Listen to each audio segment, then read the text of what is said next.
High blood pressure. Treated for life. Welcome. I'm Tammy Grimes. In the long run, men hit only what they aim at. So said Mr. Henry David Thoreau. Which is proof that, just as a shoemaker should stick to his last, a philosopher should confine himself to his philosophy. A pacifist, Mr. Thoreau knew very little about aiming and hitting.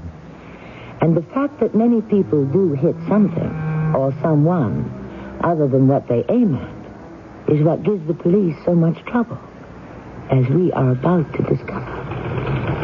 Mrs. Soames, do you know what your husband is doing? Yes. You're aware that it's illegal. It's already involved him in murder. Perhaps. For his sake and for yours, you must talk to me. I know, Lieutenant, but I can't. However he may have broken the law, he's still my husband. I won't betray him. A pity he doesn't feel that way about you. Because tomorrow, or the next day, he'll have to kill you.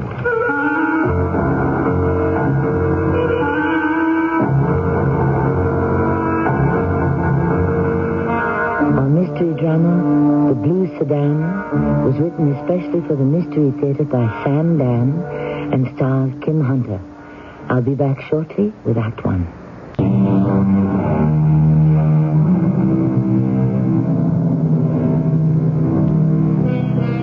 According to the Book of Numbers, Joshua sent men to spy out the land, from which we may gather that spying is one of the world's oldest professions. Whether or not it's an honorable one depends, of course, on whose side you or they are on. Spying. Is there more of it today than there ever was? Or does it just seem that way? A man walks down the hallway of a run-down, decrepit, and dingy office building. He pauses at a door on which the number 418 and the legend, Lou Delphat, private investigator, are just barely visible in faded characters. Hey, there you are. Come in, kid. Come on in. Sit down, huh? Well, did you bring it? Yes. All of it? All that you need. Hey, what's this all that I need? Now, we agreed on the amount. I've got more than enough for you. What? In here. Hey, wait. No, well, you won't get away with that. Did you think you could get away with what you were trying to do? All you need, and all you'll get, is 1 ounce of lead. No. Please. Or maybe 2.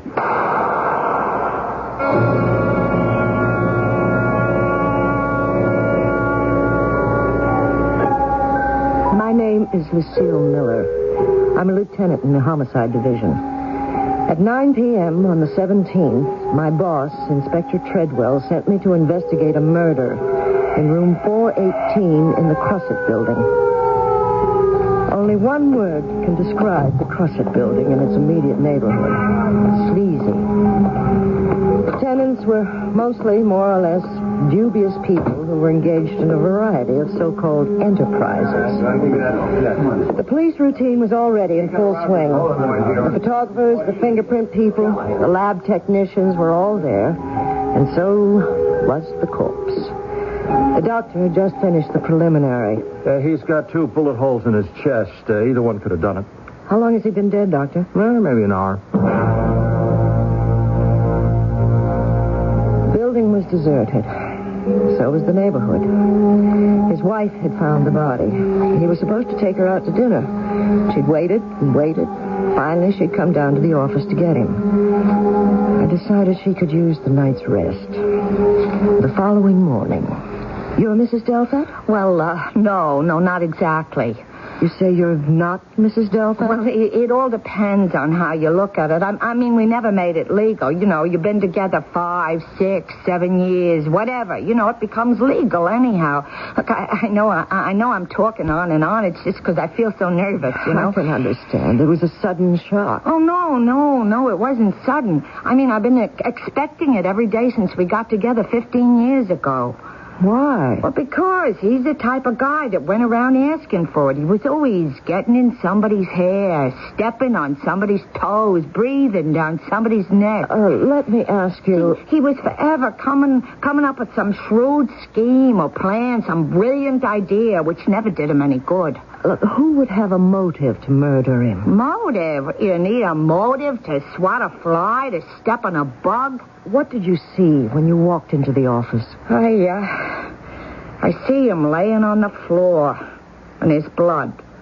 I just make it to the phone to call the cops before I pass out. What case was he working on? I don't know. Would he have a record of it in the books? Books? Records? You're kidding? If you keep things like that, you gotta pay taxes. But he was working on a case. We must have been. Why do you say so? Because I seen her. Her? Yeah, on this one afternoon. I come down to the office. I get there, and she's just walking out the door. Who's that, I ask him. A client, he says. Can you be sure? What was her name? He wouldn't tell me. All he'd say was, "Baby, this is the big one. The one we've been waiting for. The gold mine." I'd heard all that before, how many times. But he kept saying, "This is $1 million." $1 million? And you don't know her name? Can you describe her? Good-looking, blonde. I'd say it was natural. 35-ish, dressed real smart. Did I find a record of her anywhere in his office? Well, like I said, he didn't keep many books. I went back to his office. She was right. What books he did have were sketchy, not very up to date. And it occurred to me the client must have paid him a fee. Therefore, he probably had to give her a receipt. There was a book of blank receipts in a desk drawer. Several had been torn off, but the imprint of the last one could be plainly seen on the face of the blank receipt that was now on top. Received of Mrs. Harold Soames. $300. I found her address. The lady who opened the door was blonde, about 35, attractive, and well-dressed. Mrs. Soames? Yes. I'm Lieutenant Miller of the Homicide Division. My identification. Oh. May I come in? Well, yes. May I ask why you wish to see me? I want to talk to you about Lou Delphat. Lou Delphat? You needn't pretend to think. Mrs. Soames, you knew him well enough. You have no right to come bursting in my home. Mrs. Soames, we are dealing with murder. Murder? Well, that shouldn't come as a surprise either. I see the newspaper on your coffee table. I'm sure you've read about it. He promised me. Mr. Delphat promised me that it would be kept confidential. But he's dead, so all commitments are canceled. But he assured me that no one would ever know. And now here are the police. Well, what am I going to do? I'm terrified. Why? If my husband were to walk in that door right now, how could I explain the presence of a police detective? You would have to tell him the truth. The truth? That I'm here to ask questions because a private investigator who was working for you has just been murdered. The truth? The truth is, I had hired Lou Delphat to spy. I suppose that's the only word for it. To spy on my husband. Why? The usual reason. I'm convinced there's another woman. I wanted Delphat to gather the evidence. One thing I cannot and will not tolerate is adultery.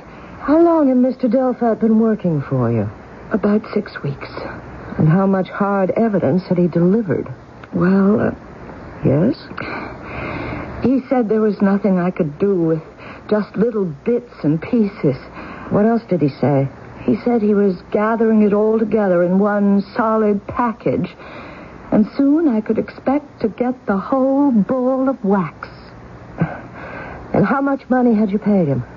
Almost $2,000. I see. I saw a great deal at that moment. First, Lou Delphat had been out to squeeze every nickel from Mrs. Soames. Then he'd probably gone to Mr. Soames and was getting money from him to withhold the evidence. She may have caught on to Delphat and killed him. But would she kill him for $2,000? And would her husband kill Delphat just to suppress evidence of infidelity? Lieutenant. Yes? How do you know he was killed in connection with the work he was doing for me? Can't I be kept out? Why do I have to be dragged into it? I have no intention of bringing you into it deliberately, Mrs. Soames. But this is a murder investigation, and I must go wherever it leads me. Why did I ever get into this thing? She isn't the first woman in the world to ask that question, nor will she be the last. Harold Soames was manager of public relations for the Forrester Group, a big diversified corporation. He was a large, clean-shaven, comfortable-looking man of about 40. He had a good job and was evidently being paid good money. Please sit down, Lieutenant. Now, what can I do for you? Did you know a man named Lou Delphat? Did I know a man named Lou Delphat? When you phrase your answer that way, Mr. Soames, it means you want some time to think it over. Providential. Excuse me. Yes? Oh.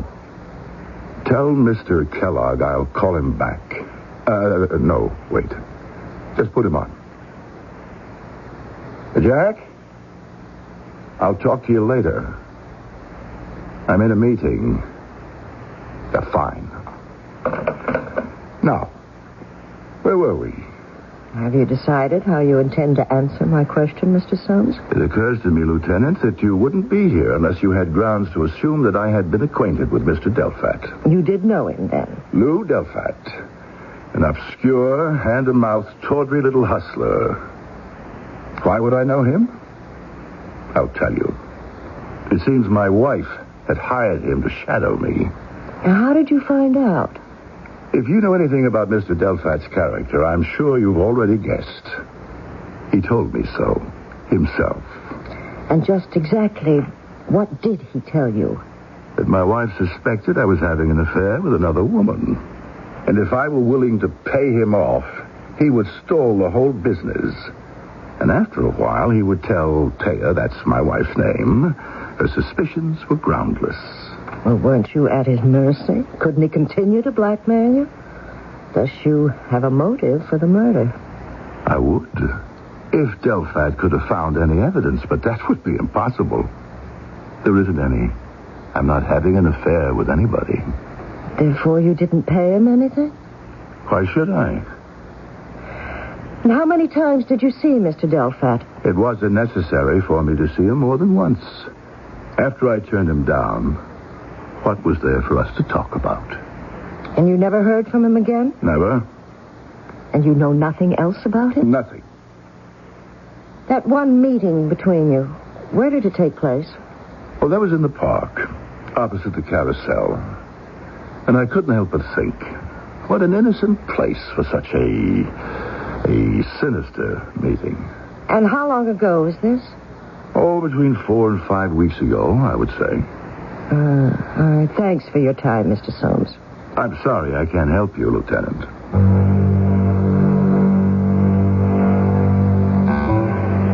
But he can. He could solve the crime completely. All he has to do is confess. If his voice sounds familiar, it should. Didn't we hear it before at the very opening of our story? Wasn't he the visitor who delivered those 2 ounces of lead to poor Lou Delphat? Detective Lucille Miller is looking for a murderer, and she has just been talking to him. Life is filled with these little ironies, and so is the second act.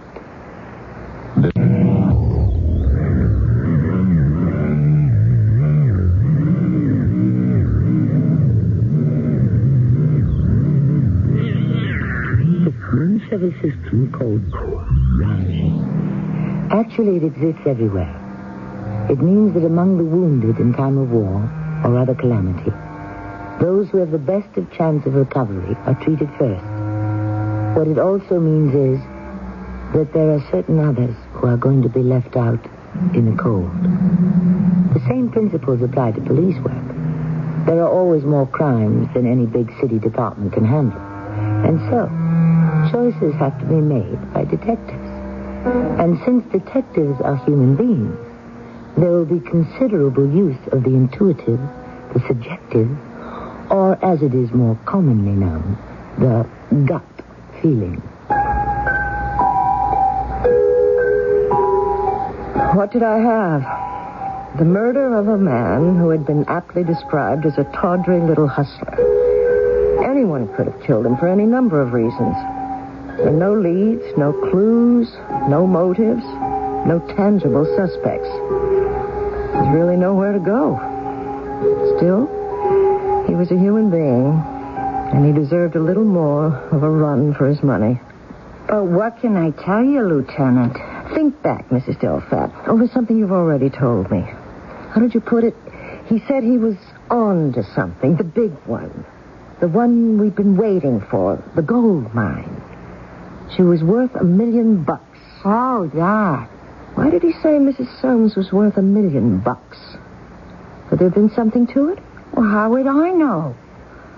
I mean, he just said, okay, you don't have to believe me. But this dame is going to lead us straight to $1 million. Tell me the names of some of his friends. What friends? He had guys he drank with, that's all. Did he ever work with anyone? Use anyone? Oh, he had this picture of himself as a lone wolf. I don't know. Oh, you might talk to Mouse Weber. Mouse Weber. A familiar name. A petty hanger-on. A runner of errands. A gopher. An occasional police informer. I'd even used him myself once. And let it be known that I wanted to see him. Who? Delfat? I never heard of him. That's not what his wife says. Oh. Lou Delfat. I didn't hear you the first time. I got this trouble with my ears. Did you know what he was working on? Well, I mean, how would I know? Mouse, I need this. And I'll check it up to your account. Hey! I just remembered. It was the usual stuff for him. Collecting dirt for a divorce, and one night it was the night he was killed. He comes in here, and we have the usual, hello, how are you? I see he's flashing a roll. I says to him, hey, Lou, keep that stuff out of sight, my joint like this. And I remember, I'll never forget what he says to me. He says, Hey, what do you think? Lou Delfat can't handle himself. There's plenty more where this comes from. I got a dame. She thinks her old man's two-timing her.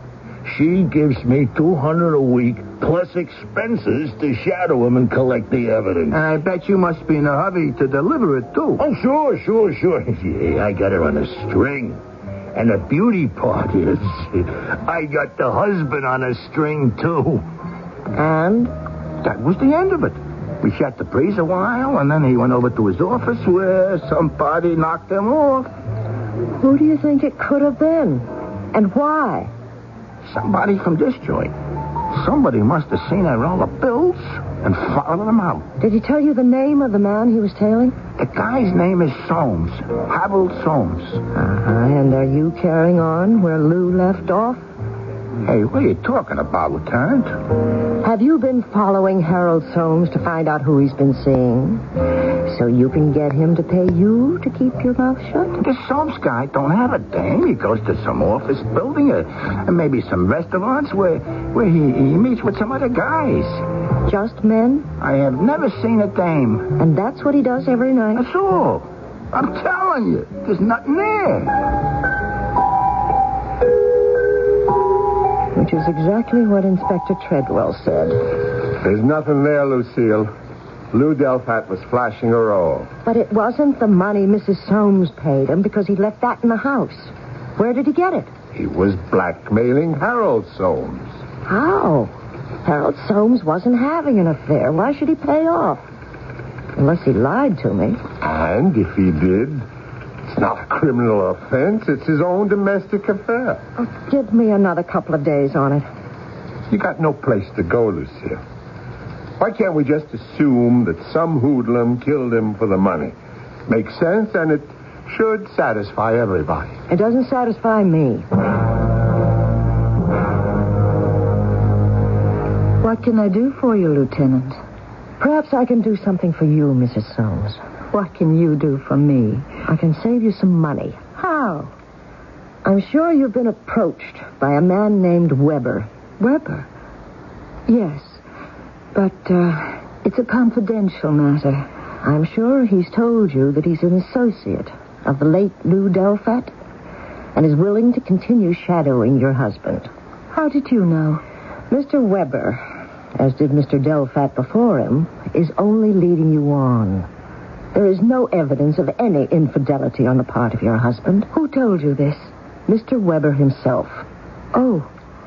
Now, Mrs. Soames, perhaps you can help me.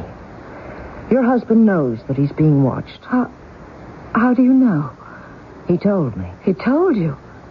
How did you happen to speak to my husband in the first place? A private investigator who is swindling you is found murdered. You thus become a suspect. Me? Technically. And I had reason to believe that the murdered man might have been blackmailing your husband. Thus, Mr. Soames also became a suspect. You mean Harold knows? He actually knows I've had him watched? Yes. And he seemed quite amused by it. He would be. He's laughing at me. If he isn't having an affair, why should he allow you to believe he is? Because, obviously, he wants to make a fool of me. Now, is it possible he could be doing something else? His frequent absences had aroused your suspicions. You assumed it was another woman. Maybe he wants it that way. But why? To prevent you from finding out the nature of his real activity. What sort of criminal activity could he be mixed up in? I saw myself getting nowhere, except perhaps bogged down in a messy marital quarrel. I got a call to report to Inspector Treadwell. I expected him to give me another assignment, and I wasn't going to fight him. You may have a development in the Delphat case. Something that came in this morning. A hit and run. The victim was Mrs. June Delphat. June Delphat? She was killed. Poor woman. She was really cut up by his death. I guess she didn't know where she was going. You think it's an accident? You do have hit-and-run accidents. Yeah, but this time, I'm not satisfied. First him, now her. Why? Are you saying it was not an accident? What I'm saying is maybe you better put a couple of more days on it. Well, what have we got?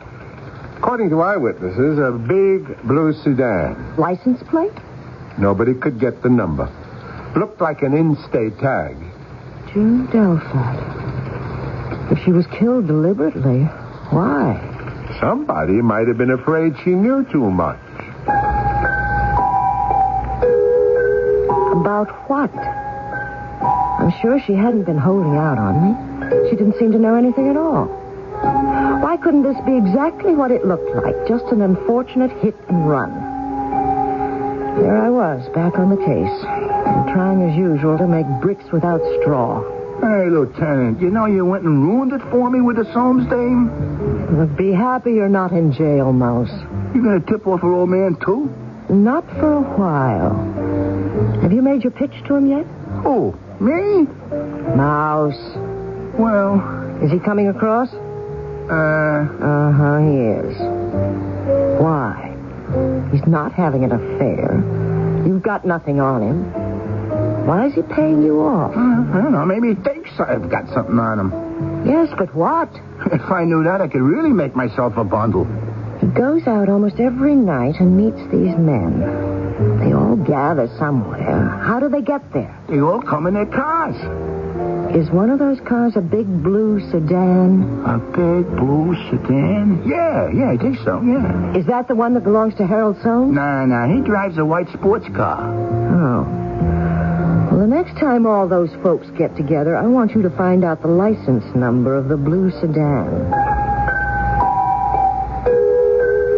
Nothing happened for the next 2 days. Then on the third night, I got a telephone call.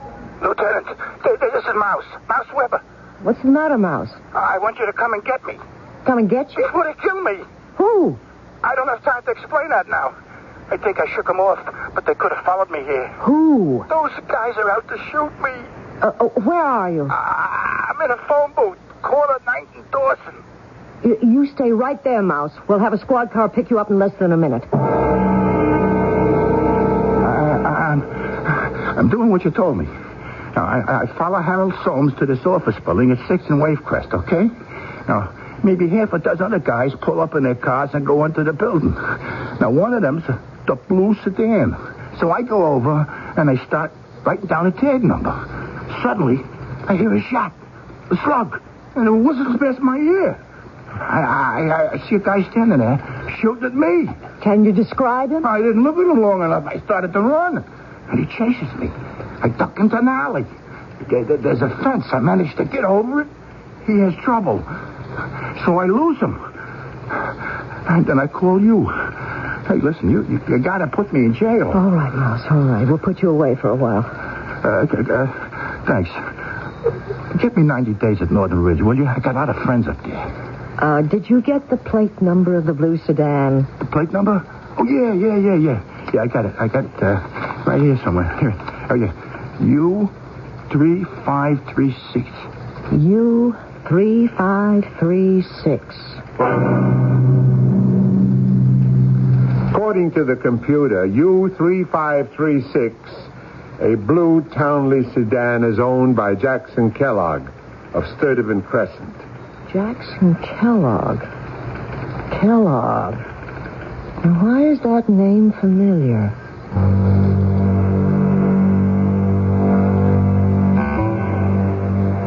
Why, indeed. If it has a familiar ring for her, it should also sound like a bell for you. The name has come up before. And while you're thinking about it, we'll take a short intermission, and we shall meet here again in just a few moments for Act 3. Who is Jack Kellogg?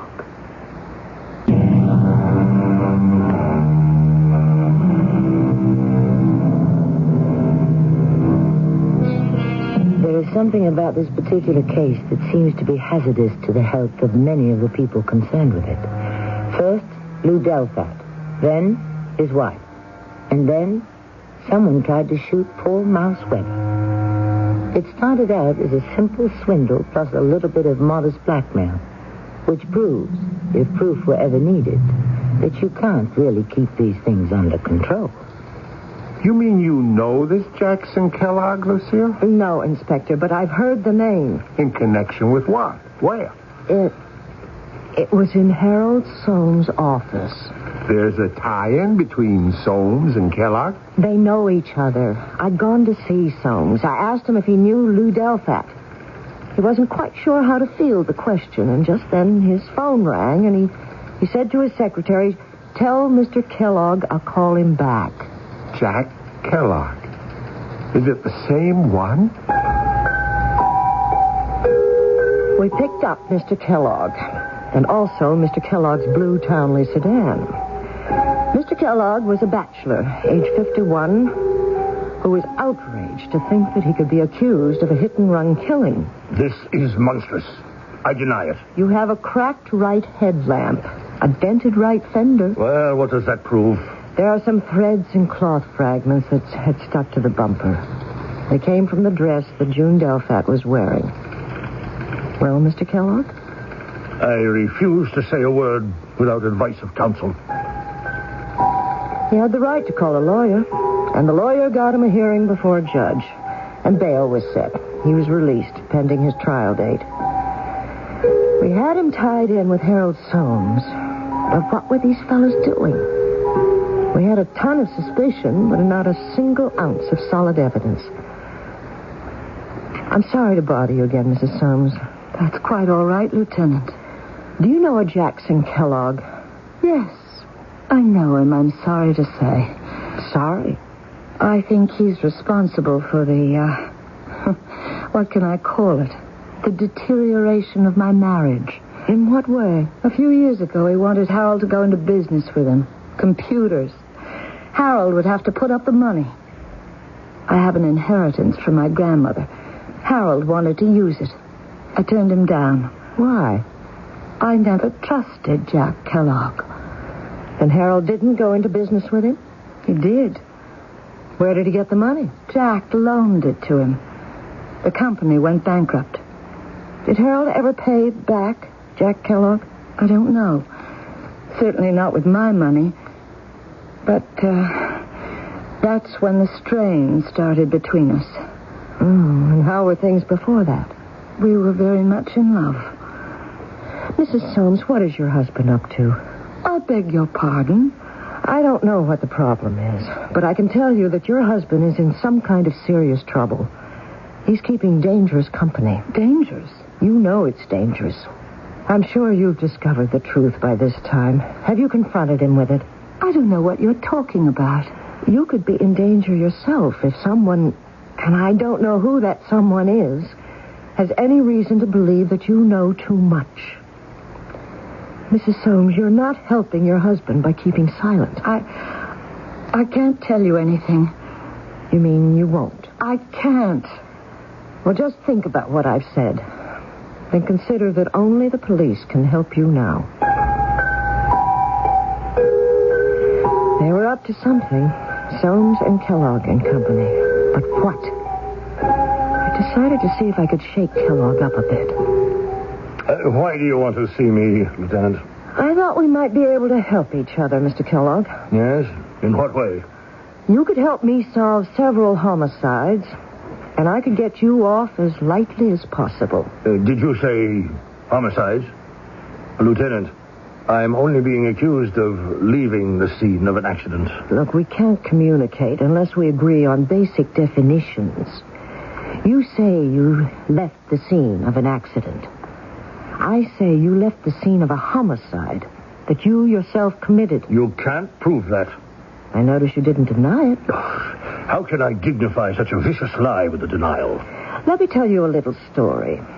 There was a man named Delphin. Lieutenant, I am not compelled to put up with your presence here. To continue, this Delphat was a sleazy little hustler. I don't have to describe him. You know all about him. I never heard the name in my life. Moving along, Delphat was hired by a jealous wife, and you know her, Mrs. Taya Soames, to get the evidence on the other woman.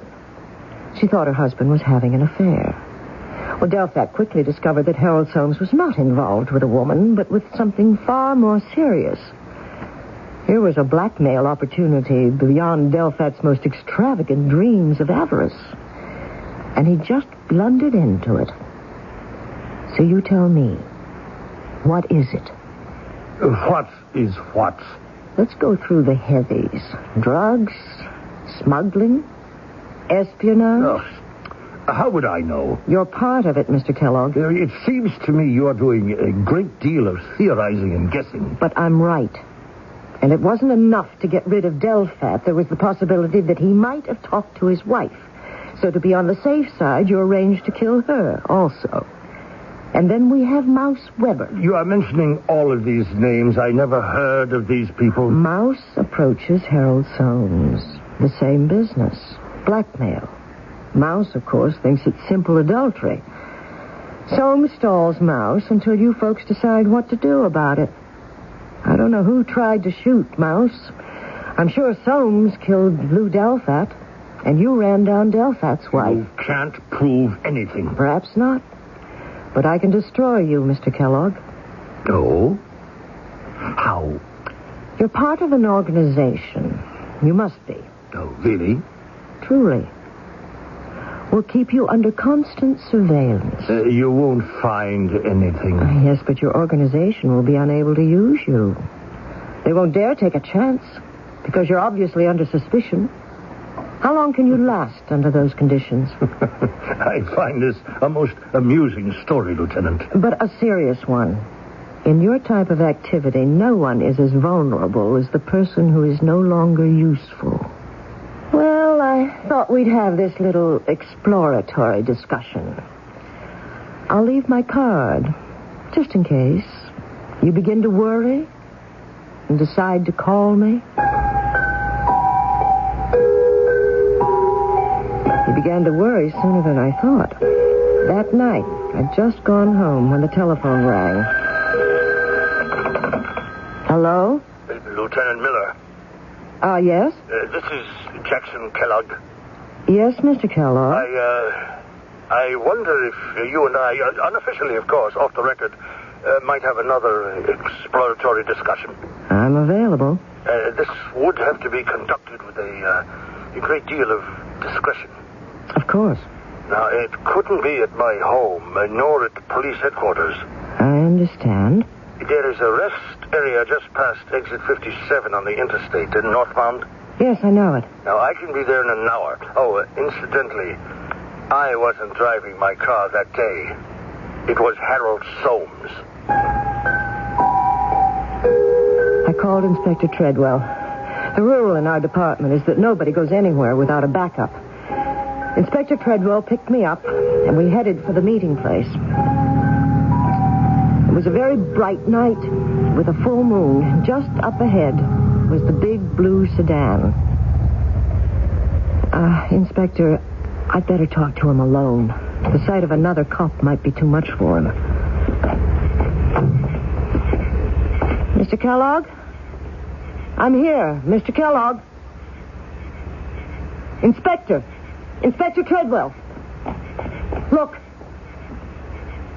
Someone else got here first. There was a small, dark hole on the side of his forehead with just a tiny trickle of blood.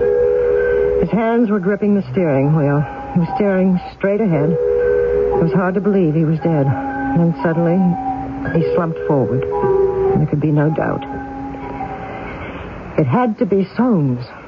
Why do you say that? Soames knew I was aware of a connection between himself and Kellogg. How did he know? How? When I get a tough one, I like to take it home and sleep on it. Of course, I can't fall asleep until I get the answer. And just before midnight, it came to me. The only way Soames could have known about my interest in Kellogg. I called Inspector Treadwell. What? I remembered exactly. I was talking to Mrs. Soames. It was just after June Delphat had been run down. I asked her if she knew a Jackson Kellogg. Well, she knows him. She doesn't like him. She holds him responsible for the deterioration of her marriage. Are you saying she might have killed Kellogg? No, but she's too determined to find out what her husband is up to. I'm afraid Thea Soames is next. Soames' wife? We have a case here where anyone who might know something is killed very quickly. What can we do? I'm going over to talk to her. At this hour? Good evening, Lieutenant. It's just about morning. Is your husband home? No. He's out, as usual. Did you wish to speak with him? Yes. It's about the murder a few hours ago of a friend of his, Jackson Kellogg. Kellogg? Murdered? Are you surprised? No. More important, do you know what your husband is doing? Yes. It's illegal, of course. Yes. It's already involved him in murder. Perhaps. For his sake and for yours, you should talk to me. I know. But I can't. Why not? Whatever he's done to me, however he may have broken the law, he's still my husband. I won't betray him. Well, a pity he doesn't feel that way about you. He's going to kill you. How can you say that? He's involved in an activity that must be kept secret. Any outsider who knows anything is quickly done away with. He wouldn't kill me. What's this talk of killing? Harold, you're home. You come calling late, Lieutenant. I came here, Mr. Soames, to ask about the murder of your friend Jack Kellogg. Jack? Murdered? You know it. How? You did it. You have nothing but guesses, Lieutenant. Thea, they have no evidence. All we must do is remain silent. Yes, Mrs. Soames, remain silent. While he continues to make a fool of you. She's lying. Am I lying? Mrs. Soames, this is the man who neglects you, who no longer has any sort of meaningful life with you. Taya, darling. Oh, when was the last time he called you darling? Think. When was the last time he took you in his arms? When was the last time he made you feel that the two of you were the whole world? When was the last time he was sweet and tender? When, Mrs. Soames, when? It's espionage. Taya. They're spies. He and Kellogg and 5 or 6 others. Don't move, Mr. Soames. She's lying. You laughed at me, Harold. You thought you could leave me alone night after night and make a joke of it. Taya, if you don't say another word, we can get out of this. We? There's a group of them. They all have good jobs. They're all respectable. They've all sold their souls. They gather information, all kinds of information. Political, social, economic, industrial.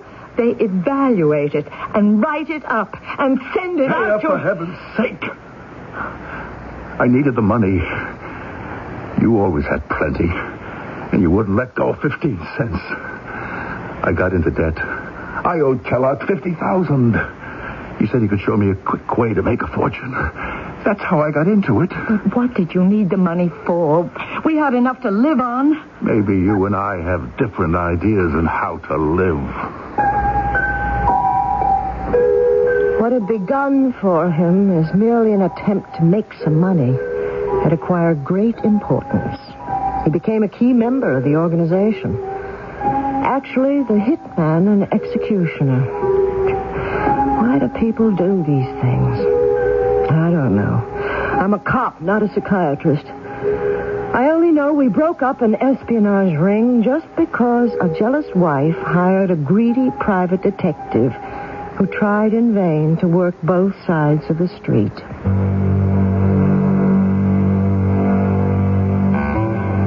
And that's how so many of them are solved. By serendipity. That's also how America was discovered. After all, Columbus was looking for India. And if you're looking for me, you just sit right there. No serendipitous voyages are necessary. I shall return shortly.